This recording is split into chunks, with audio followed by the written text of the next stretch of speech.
రక్తహీనతతో suffer అయ్యే వాళ్ళు ఖచ్చితంగా బీట్రూట్ జ్యూస్ తాగాలి. స్కిన్ డ్రై కావడము, ప్లస్ హెయిర్ ఫాల్ కావడము, కళ్ళు కాంతి లేకపోవడము, ప్లస్ నాలుక పగిలినట్టు కావడం, పేదాలు పగిలినట్టు కావడం, బాడీలో స్వెల్లింగ్ రావడం, ఇటువంటివి కనిపించాయి అనుకోండి, ముందు మీరు బీట్రూట్ జ్యూస్ తాగి చూడండి, ఖచ్చితంగా అది కరెక్ట్ అయిపోతుంది. రెండోది, దీంట్లో పొటాషియం లెవెల్స్ బాగా ఎక్కువ ఉంటాయి బీట్రూట్లో.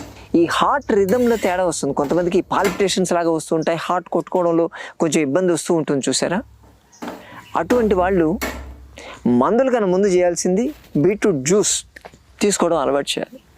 చేస్తే అప్పుడు ఈ హార్ట్ పాల్పిటేషన్స్ అనేటివి తగ్గుతాయి, హార్ట్ బీట్ అనేది ఎక్కువ తక్కువ కొట్టుకోవడం ఇటువంటి జరగకుండా ఉంటుంది.